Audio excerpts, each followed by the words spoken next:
कल हम डिस्कस कर रहे थे हाइड्राइड्स, ठीक है। और हाइड्राइड्स की जो एक कैटेगरी हमारी रह गई थी दैट वाज कोवलेंट और मॉलिक्यूलर हाइड्राइड्स। तो आपको वैसे तो पता ही चल रहा है कि कोवलेंट और मॉलिक्यूलर हाइड्राइड्स क्या हैं, वो कंपाउंड जिनमें कोवलेंट बॉन्ड बनेगा, ठीक है। तो बट जस्ट थोड़ा सा देख लो आप इसको, व्हाट आर कोवलेंट और molecular hydrides. Covalent hydrides are mainly formed by P block elements and some S block elements. These hydrides are covalent in nature because of small electronegativity difference between these atoms and hydrogen. These are covalent hydrides. तो मतलब covalent hydrides P block के elements बनाएंगे and some S block elements, ये covalent होंगे nature में, और ये वही metals बनाएंगी where there is small electronegativity difference between these metals and hydrogen. तो जहाँ पे metal का और हाइड्रोजन का इलेक्ट्रोनेगेटिविटी डिफरेंस कम है वो बनाते हैं कोवलेंट और मॉलिक्यूलर हाइड्राइड्स। एक थोड़ा सा देख लेना, जो सिस्टमेटिक नेम्स होता है, तो एक मतलब एक क्लासिफिकेशन दी गई है for systematically naming the molecular hydrides. The systematic names of molecular hydrides are derived from the name of the element, और फिर लगाना है आपने सफिक्स एन, जैसे PH3 एलिमेंट का नाम क्या है, फॉस्फोरस, और साथ में सफिक्स क्या लग गया, एन, तो दिस इज फॉस्फेन। SiH3 एलिमेंट है सिलिकॉन, तो एन लग के उसको बन गया आपका सिलेन। सिमिलरली NH3 इजेन, वाटर, H2O जिसका कॉमन नेम वाटर है, इसका जो कोवलेंट हाइड्राइड है ये, तो अगर इसका सिस्टमेटिक क्लासिफिकेशन बोलनी है आपने तो इट्स नेम इज़ ऑक्सीडेन, ठीक है। लेकिन आपने यह पता ही आपको कि हम इनको जनरली इसके कॉमन नेम से ही जानते हैं, जैसे NH3 को हम एजेन नहीं बोलते, हम इसको अमोनिया बोलते हैं। सिमिलरली H2O को आप ऑक्सीडेन नहीं बोलते, आप इसको वाटर ही बोलते हो, ठीक है। तो ये कॉमन नेम्स आर यूज्ड, लेकिन अगर क्लासिफिकेशन देखनी है कोवलेंट हाइड्राइड्स की तो वो सिंपल है कि आपने एलिमेंट का नाम बोलना है और साथ में उसमें लगा देना है suffix ane. Next coming to the, तो कोवलेंट और मॉलिक्यूलर हाइड्राइड्स कुछ भी नहीं है, आपने सिंपली यही लिखना है कि कुछ एस ब्लॉक एलिमेंट और all maximum P block element जो हैं वो बनाते हैं कोवलेंट और मॉलिक्यूलर हाइड्राइड्स। इनमें कोवलेंट बॉन्ड होता है और यहाँ पे जो इलेक्ट्रोनेगेटिविटी डिफरेंस है मेटल और हाइड्रोजन के बीच में वो कम होता है, ठीक है। अब next coming to the preparation कि कैसे बनते हैं कोवलेंट हाइड्राइड्स। सबसे पहले by direct combination of element, मतलब आपने एलिमेंट लिया और उसकी कम्बिनेशन करी तो वो आपके बनते हैं हाइड्राइड्स। जैसे हाइड्रोजन का कम्बिनेशन फ्लोरीन के साथ करेंगे तो HF बन जाएगा, पी ब्लॉक का हाइड्राइड। हाइड्रोजन का कम्बिनेशन ऑक्सीजन से करेंगे तो वाटर बन जाएगा। मतलब एलिमेंट का कम्बिनेशन करना है हाइड्रोजन के साथ, लेकिन कंडीशंस आपको ये याद रखनी है कि यहाँ पे आपको इलेक्ट्रिक डिस्चार्ज पास करना पड़ता है, यहाँ 23 केल्विन का टेम्परेचर लगाना पड़ता है, ठीक है। तो ये कंडीशंस याद रखनी है। बाकी सिंपली आप डायरेक्ट कम्बिनेशन करेंगे एलिमेंट्स का, मतलब कोई भी एलिमेंट उसका combination with hydrogen. Next method is, एक मेथड हो गया by direct combination of elements, second method is by hydrolysis of metal borides, carbides and nitrides. जैसे ये आपने लिया मैग्नीशियम का बोराइड, हाइड्रोलिसिस की, हाइड्रोक्साइड बना, साथ में बोरेन बना, डाई बोरेन जिसको आप बोलते हो, तो आप देख सकते हो this is hydride of borane. Similarly carbide लिया आपने, एल्यूमिनियम का कार्बाइड, हाइड्रोलिसिस की methane which is hydride of carbon.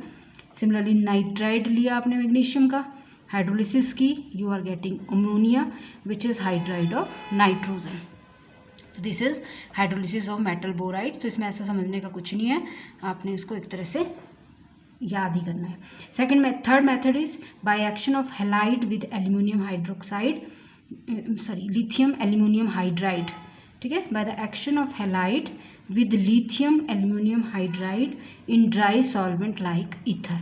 तो आपने क्या करना है, हैलाइड, जैसे आपने बोरोन का क्लोराइड लिया, halide means halide of boron, boron chloride with lithium aluminium hydride, तो ये बन गया आपके पास diborane which is hydride of boron. Similarly आपने सिलिकॉन का क्लोराइड लिया, लिथियम एल्यूमिनियम हाइड्राइड, ईथर की प्रेजेंस में you are getting hydride of silicon, ठीक है। तो this is hydride of silicon. तो ये हो गया थर्ड मेथड, जिसमें आपने हैलाइड लेना है कोई भी और उसकी रिएक्शन करनी है लिथियम एल्यूमिनियम हाइड्राइड के साथ in the presence of solvent like ether. Next coming to properties, तो जो प्रॉपर्टीज़ कोवलेंट कंपाउंड्स की होती हैं गर्ल्स, वही प्रॉपर्टीज़ इनकी भी होंगी। सॉफ्ट होते हैं, low melting and boiling point होते हैं, वोलेटाइल होते हैं, लो इलेक्ट्रिकल कंडक्टिविटी होती है, और इनमें जो फोर्स ऑफ अट्रैक्शन होती है वो weak van der Waals force of attraction होती है। ठीक है, तो this was all about properties. तो हमने डिस्कस कर लिया कि क्या होते हैं कोवलेंट हाइड्राइड्स, कैसे उनको प्रिपेयर किया जाता है, और what are their properties. Next अब हमने देखना है कि ये जो आपके मॉलिक्यूलर या कोवलेंट हाइड्राइड्स हैं, ये फर्दर क्लासीफाई किए जाते हैं on the basis of relative number of electrons and bonds in their Lewis structure, कि जो भी हाइड्राइड है जब आप उसका लुईस स्ट्रक्चर बनाते हो, जब आप उसमें इलेक्ट्रॉन्स डिस्ट्रीब्यूट करते हो, तो जो रिलेटिव नंबर है इलेक्ट्रॉन्स का या जो बॉन्ड बनता है उसके बेस के ऊपर आप क्लासीफाई करते हो मॉलिक्यूलर हाइड्राइड्स को। तो गर्ल्स 3 कैटेगरीज हैं। सबसे पहली है इलेक्ट्रॉन डेफिशिएंट मॉलिक्यूलर हाइड्राइड्स। कौन बनाते हैं? Hydrides of group 13। ठीक है, क्योंकि मैंने पहले बता दिया P block elements mostly covalent hydrides बनाते हैं। पी ब्लॉक एलिमेंट्स कहाँ से शुरू होते हैं? आपके ग्रुप नंबर 3 से लेके ये सारे दो, मतलब 3 तो नहीं बोलेंगे आप, 3 में तो डी ब्लॉक आ जाएगा आपका, जो आपके 13 से लेके, ठीक है, ग्रुप 13 से लेके ग्रुप 18 आपका नोबल गैसेस आता है। तो क्या है, ग्रुप 1 और ग्रुप 2 आपके एस ब्लॉक एलिमेंट्स हैं, 3 से लेके 11 तक आपके डी ब्लॉक एलिमेंट्स हैं, और ग्रुप 12 से लेके 17 तक आपके पी ब्लॉक एलिमेंट्स हैं, और ग्रुप 18 आपका नोबल गैसेस। तो मैं क्या बोल रही हूँ आपको, electron deficient molecular hydride group 13 बनाते हैं पी ब्लॉक एलिमेंट्स, जैसे बोरोन हाइड्राइड और एल्यूमिनियम हाइड्राइड। इनमें क्या होता है, सफिशिएंट इलेक्ट्रॉन नहीं होते to form normal covalent bond. तो आपको दिख ही रहा है बोरोन के पास कितने हैं, 6, ठीक है, 2 4 और 2 6, मतलब 3 हाइड्रोजन के साथ बॉन्ड बनाएगा। आउटरमोस्ट शेल में कितने इलेक्ट्रॉन हैं, 3, तो बोरोन ने 3 ही बॉन्ड बनाने हैं। तो आप बोल सकते हो इसको इजिली कि इट इज़ इलेक्ट्रॉन डेफिशिएंट। तो ये कोवलेंट हाइड्राइड बनाता है, और ये कौन सा कोवलेंट हाइड्राइड है, electron deficient covalent hydride. Second होते हैं इलेक्ट्रॉन प्रिसाइज कोवलेंट हाइड्राइड, जिसमें एग्जैक्ट नंबर ऑफ इलेक्ट्रॉन होता है, जैसे CH4, SiH4, ZeH4। ये कौन से हैं, हाइड्राइड्स ऑफ ग्रुप 14। तो पहले बता दिया पी ब्लॉक एलिमेंट्स की बात कर रहे हैं हम। तो ग्रुप 14 कार्बन, सिलिकॉन, जर्मेनियम, इसके जो हाइड्राइड्स हैं वो इलेक्ट्रॉन प्रिसाइज मॉलिक्यूलर हाइड्राइड बनाते हैं, मतलब उनके पास उतने ही इलेक्ट्रॉन हैं जितने उनको चाहिए। जैसे कार्बन के आउटरमोस्ट शेल में 4 है, 4 हाइड्रोजन के साथ बॉन्ड बनाएगा, ऑक्टेट कंप्लीट। सिमिलरली इसका भी, इसका भी। तो ये है इलेक्ट्रॉन प्रिसाइज। ऊपर क्या थे, इलेक्ट्रॉन डेफिशिएंट, सेक्सटेट है, इसके पास 6 इलेक्ट्रॉन्स हैं आउटरमोस्ट शेल में। सिमिलरली थर्ड में आ जाओ आप, इलेक्ट्रॉन रिच मॉलिक्यूलर हाइड्राइड्स, ठीक है, जहाँ पे एक्सेस इलेक्ट्रॉन होते हैं। और आपको पता है जो एक्स्ट्रा इलेक्ट्रॉन होते हैं वो एज ए लोन पेयर होते हैं, एज ए अनशेयर्ड पेयर होते हैं, ठीक है, जिसको वो डोनेट कर सकते हैं। तो ये हो गए इलेक्ट्रॉन रिच मॉलिक्यूलर हाइड्राइड, जो आते हैं ग्रुप 15, 16 और 17 के, ठीक है। तो पी ब्लॉक एलिमेंट ग्रुप 13 से 17 तक। Group 13 electron deficient molecular hydride बनाते हैं, group 14 electron precise molecular hydride बनाते हैं, मतलब जितने चाहिए उतने हैं उनके पास। और ग्रुप 15, 16 और 17 इलेक्ट्रॉन रिच मॉलिक्यूलर हाइड्राइड बनाते हैं। They have more than required number of electron, उनके पास रिक्वायर्ड से ज़्यादा इलेक्ट्रॉन होते हैं, जैसे लोन पेयर की फॉर्म में। ये देखो अमोनिया, तो आप देख सकते हो नाइट्रोजन के आउटरमोस्ट शेल में 5 इलेक्ट्रॉन होते हैं, 1 2 3, और ये as a lone pair. Oxygen के आउटरमोस्ट शेल में 6 इलेक्ट्रॉन होते हैं, 2 इसने बॉन्ड बनाने के लिए यूज़ किए हाइड्रोजन के साथ, और 2 एज ए लोन पेयर। तो you can call them electron rich molecular hydride. तो ये आपको अभी भी आगे भी पढ़ा भी है आपने कि ये जो होते हैं, जो इलेक्ट्रॉन रिच मॉलिक्यूलर हाइड्राइड्स होते हैं, ये इनमें हाइड्रोजन बॉन्डिंग आती है, स्ट्रॉन्ग हाइड्रोजन बॉन्डिंग, उसकी वजह से ये एसोसिएटेड मॉलिक्यूल्स हो जाते हैं, क्योंकि लार्ज नंबर में मॉलिक्यूल आपस में एसोसिएट होंगे, और उसकी वजह से इनके बॉइलिंग पॉइंट क्या हो जाते हैं, हाई। तो ये आपको पता होना चाहिए कि जैसे अभी आपको प्रॉपर्टी कराई मैंने, उसमें मैंने आपको क्या बोला, उसमें आपको बोला गया कि इनके मेल्टिंग पॉइंट लो होते हैं या बॉइलिंग पॉइंट लो होते हैं, बट एक्सेप्शंस होती हैं, ये इनके लो हो सकते हैं, ठीक है। लेकिन जैसे ये वाले जो हाइड्राइड्स हैं विच आर इलेक्ट्रॉन रिच, इनके बॉइलिंग पॉइंट हाई होंगे, क्योंकि इनमें क्या आ जाती है, hydrogen bonding because of the lone pair of electron they get associated, ठीक है, और उस वजह से इनके मेल्टिंग पॉइंट क्या हो जाते हैं या बॉइलिंग पॉइंट क्या हो जाते हैं, हाई। तो girls, this was all about hydrides.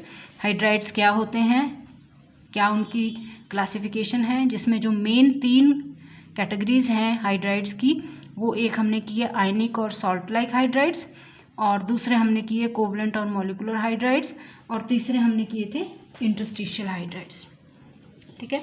तो ये आपने देख लेने हैं, जो मेन 3 कैटेगरीज हैं वो हमने डिस्कस कर ली। जो पॉलीमेरिक हाइड्राइड्स और कॉम्प्लेक्स हाइड्राइड्स हैं वो थोड़ा थोड़ा आपने 1-2 लाइन्स में कर लेना है तैयार, जनरली वो नहीं आता, ठीक है। तो this was all about hydrides. Next जो करना है गर्ल्स हमने, वो है आपके सिलेबस में दिया हुआ हैवी वाटर, ठीक है। हैवी वाटर, तो हैवी वाटर आपको पता भी है, सबने पढ़ा है heavy water. Heavy water is deuterium oxide D2O। जो आपका कॉमन वाटर है दैट इज H2O, लेकिन जो हैवी वाटर है that is deuterium oxide D2O। जो आपको पता है हाइड्रोजन का आइसोटोप होता है ड्यूट्रियम, तो क्योंकि हाइड्रोजन है 1H1 और ड्यूट्रियम हो जाता है 1H2, मतलब मास नंबर क्या हो जाता है 2, तो इसलिए उसको हैवी बोला जाता है क्योंकि मास बढ़ जाता है। तो heavy water is deuterium oxide.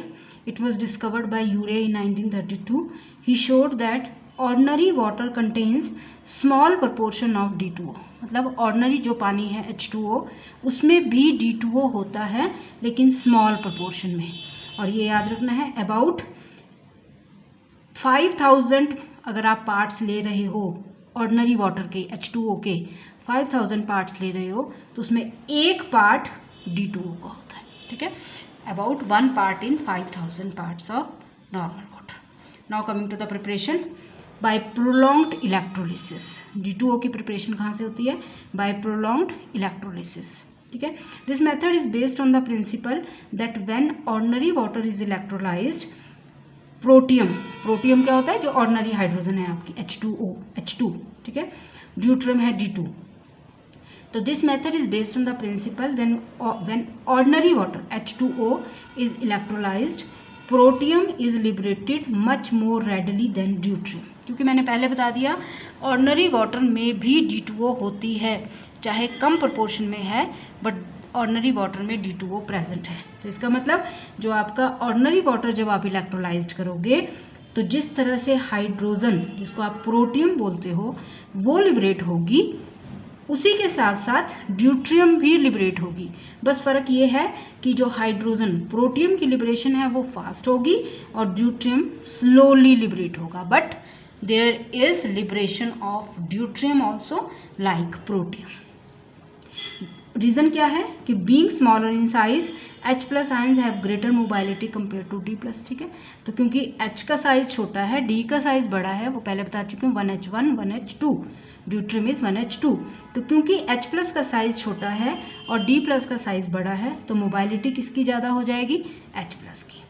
तो दूसरा रीज़न है because of lower discharge potential H+ are discharge at the cathode, क्योंकि आपको पहले बता दिया H+ की कैथोड पे डिस्चार्ज होता है, फिर ये H+ एक इलेक्ट्रॉन लेगा और इसका न्यूट्रल हाइड्रोजन बन जाएगा। सिमिलरली दूसरा H+ वो भी एक इलेक्ट्रॉन गेन करेगा, उसका भी हाइड्रोजन बन जाएगा। दोनों कंबाइन करके क्या बनाएंगे, H2, hydrogen atom molecule.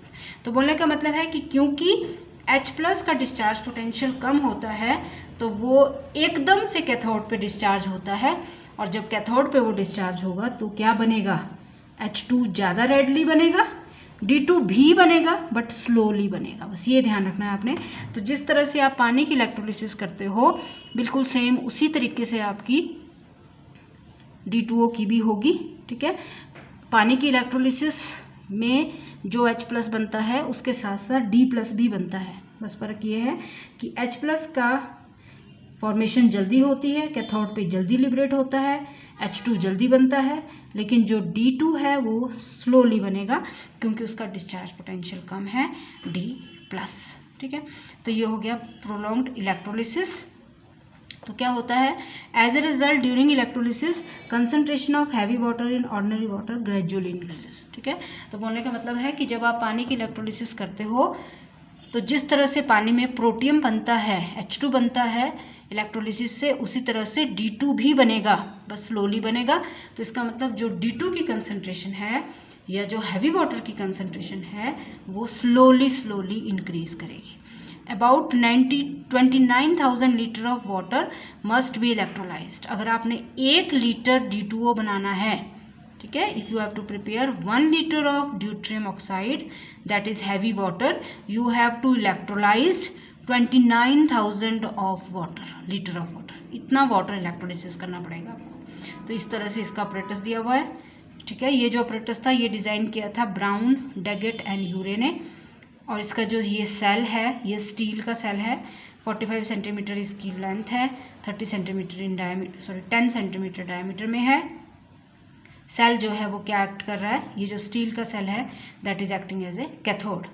Anode क्या है, anode is cylindrical sheet of nickel. ये जो आपका निकल की शीट लगी है इसमें that is anode with holes punched in it, ये होल्स हैं इसमें। A large number of such cells are used for electrolysis of water in several stages। मतलब वही बात है कि मतलब जो पानी में D2O की कंसंट्रेशन है वो स्टेप वाइज इंक्रीज करेगी, ठीक है। तो आपको ये सेवरल स्टेजेस में करना पड़ेगा। The gases obtained from these stage are separately burned, ठीक है। जो गैसेज ऑब्टेन होंगी उनको आप सेपरेटली बर्न करोगे and water thus formed is return to previous stage. बार बार पानी जैसे जैसे बनता जा रहा है उसको आप वापस की स्टेज में दोबारा से डालोगे, तो उससे क्या हो रहा है, हैवी वाटर की कंसंट्रेशन बढ़ती जाएगी। The heavy water concentration gradually increases in the residue left. The process usually consist of 5 stages. मतलब जो पानी की आप इलेक्ट्रोलिसिस करोगे तो उससे जो ड्यूट्रियम ऑक्साइड बनता है 5 स्टेजेस में करनी पड़ती है पानी की इलेक्ट्रोलिसिस। जैसे जैसे आप का बन रहा है उसको दोबारा से प्रीवियस स्टेज पर डालोगे, ठीक है, फिर second stage, third stage, fourth stage. जब 5 स्टेजेस से पास हो गया वो पानी तो बनेगा deuterium oxide. Next is fractional distillation of ordinary water. Fractional distillation तो बिल्कुल सिंपल है, आपको पता है जो ऑर्डिनरी वाटर होता है उसका बॉइलिंग पॉइंट होता है 100 डिग्री सेल्सियस, इतना केल्विन में। ड्यूट्रियम ऑक्साइड का बॉइलिंग पॉइंट है 101.42, इतना केल्विन में। तो जब आप इनकी डिस्टिलेशन करोगे तो जिसका बॉइलिंग पॉइंट कम है वो पहले बॉयल हो जाएगा, वो अलग हो जाएगा, और जो पानी में फिर बचा वो क्या बचा, D2O, ठीक है। क्योंकि जो उसमें ऑर्डिनरी वाटर है, वाटर के सैंपल में, वो अलग हो जाएगा 100 डिग्री सेल्सियस पे, और जो उसमें ड्यूट्रियम ऑक्साइड होगा that will remain as residue. क्योंकि D2O अलग से कहीं नहीं है, वो ऑर्डिनरी वाटर से ही सेपरेट होता है। प्रॉपर्टीज़, फिजिकल प्रॉपर्टीज़ अगर आप देखो तो जो इसके फिजिकल कांस्टेंट्स होते हैं वो हायर होते हैं वाटर से, वो आपको पता ही है, समझ ही सकते हो आप, क्योंकि मॉलिक्यूलर मास इसका ज़्यादा है। H2O का मॉलिक्यूलर मास कम है, D2O का मॉलिक्यूलर मास ज़्यादा है, क्योंकि वहाँ H2 है, यहाँ D2 है, ठीक है। तो ऑब्वियस है कि जो फिजिकल कांस्टेंट होंगे वो हायर होंगे देन ऑर्डिनरी वाटर। अच्छा जी, केमिकल प्रॉपर्टीज़ में आपने याद रखना है कि पानी की तरह ही प्रॉपर्टीज़ देता है D2O, बस फ़र्क क्या है, reactions are slower, that you can understand. क्योंकि इसका मास ज़्यादा है D2O का, तो इसकी रिएक्शंस पानी के कंपैरिजन में स्लो बनेंगी, बट वही रिएक्शन शो करता है ये जो पानी शो करता है। ये हो गया आपका नेक्स्ट। और लास्ट में जो आपने करना है गर्ल्स, वो करना है अब प्रॉपर्टीज़ देख रहे थे हम, ठीक है। तो फिजिकल प्रॉपर्टीज़ में आपने बोल दिया कि फिजिकल कांस्टेंट इसके पानी की तरह ही होंगे, बस पानी से हाई होंगे, मतलब पानी से हैवी है तो पानी से हाई होंगे इसके फिजिकल कांस्टेंट, डेंसिटी, सब कुछ। और दूसरी इसकी जो प्रॉपर्टीज़ हैं वो भी पानी की तरह ही हैं, केमिकल प्रॉपर्टीज़, लेकिन रिएक्शन स्लो हैं। अब देखो, ये देखो action with matter, D2O sodium के साथ NaOD। अगर इसकी जगह आप पानी लेते तो क्या बनना था, सोडियम हाइड्रोक्साइड, और यहाँ क्या बननी थी, H2। तो बस वही रिएक्शंस हैं, बस फ़र्क ये है कि H2 की जगह D आ जाएगा, ठीक है। तो ये आप देख सकते हो, बिल्कुल सिंपल है। एक्शन विद मेटल लिबरेट करता है D2। अगर एक्शन विद ऑक्साइड्स करें आप तो उसके बेस बन जाते हैं आपके, जैसे NaOD, CaOD2। अगर पानी लेते तो कैल्शियम हाइड्रोक्साइड बनना था, सोडियम हाइड्रोक्साइड बनना था। D2O लिया तो हैवी एल्कली बने, ठीक है, basis. With non metallic oxides क्या बनाते हैं, ड्यूट्रियो ऑक्साइड्स, जैसे ड्यूट्रो एसिड्स, P2O5, ये आ गया आपका नॉन मेटेलिक ऑक्साइड, D2O के साथ रिएक्ट करके ड्यूट्रोफॉस्फेट फॉस्फोरिक एसिड, SO3 के साथ रिएक्ट करके ड्यूट्रोसल्फ्यूरिक एसिड। ठीक है, तो बोलने का मतलब है सेम वही रिएक्शंस देता है जैसे पानी देता है। पानी के साथ आपके हाइड्रो एसिड्स बनेंगे, यहाँ आपके कौन से एसिड्स बनते हैं, ड्यूट्रो एसिड्स। उसके बाद एक्शन विद कार्बाइड नाइट्राइड्स, ये कार्बाइड के साथ रिएक्शन है। तो आपको याद है अगर आप इसकी जगह पानी लेते हो गर्ल्स तो क्या बनता है, एसिटाइलिन। ठीक है, D2O की जगह मैं अगर H2O लेती हूँ और कैल्शियम कार्बाइड के साथ उसकी रिएक्शन करती हूँ तो we will get acetylene, that is C2H2। लेकिन अब हमने ड्यूट्रियम लिया तो C2D2, तो दिस इज ड्यूट्रो एसिटाइलिन। अगर ये H2 होता तो मैंने इसको सिंपल एसिटाइलिन बोलना था, बट इट इज़ C2D2, तो दिस इज ड्यूट्रो एसिटाइलिन। तो वही बोलने का मतलब है कि सेम वही रिएक्शंस देता है जैसे पानी देता है, बस फ़र्क ये है कि रिएक्शंस आर स्लोअर। पानी में H2 है, यहाँ D2 है। ठीक है, ये नाइट्राइट के साथ इसकी रिएक्शन होगी। ये आपका अगर पानी लेते तो अमोनिया बनना था, अगर आपने ड्यूट्रियम ऑक्साइड लिया तो बना ड्यूट्रो अमोनिया। ठीक है, तो this is chemical properties. Exchange reactions देख लो। ठीक है, जहाँ पे एक्सचेंज होगा हाइड्रोजन की जगह कौन लग जाएगा, ड्यूट्रियम। तो ये देखो NaOD और HOD, ये एक्सचेंज रिएक्शंस हैं जो ये शो करता है HCl DCl CHCl3 में CDCl3, दैट इज ड्यूट्रोक्लोरोफॉर्म। ठीक है, तो this is exchange reaction where hydrogen get substituted by deuterium.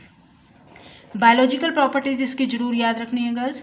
हम इसको पानी की तरह बोल रहे हैं, इसकी प्रॉपर्टीज पानी की तरह हैं, लेकिन ये इंजूरियस होता है। ठीक है, पानी आपको पता है पानी इज अ ब्लेसिंग, लेकिन जो आपका D2O है that is injurious to plants, animals, humans. क्यों? क्योंकि ये रेट ऑफ रिएक्शन को क्या कर देता है, स्लो। तो याद रखना है deuterium oxide does not support life. पानी is essential for life but deuterium oxide is not, it does not support life. क्यों? क्योंकि ये स्लो कर देता है रेट ऑफ रिएक्शन को। यूजेस हैं इसके भी, क्या क्या हैं, as a moderator. Nuclear fission reaction सबने पढ़ी है। It is used as a moderator to speed up slow down the speed of fast moving neutrons. ठीक है, तो अगर आपने कंट्रोल करना है न्यूक्लियर फिजन को, तो आपने देखा न्यूक्लियर फिजन में न्यूट्रॉन्स प्रोड्यूस होते रहते हैं and they will continue the chain. ठीक है, तो अगर उस चेन को स्टॉप करना है, आपने स्लो करना है न्यूक्लियर फिजन को, तो deuterium oxide is used as a moderator for controlling nuclear fission. क्यों? क्योंकि ये स्लो डाउन कर देता है speed of fast moving neutrons.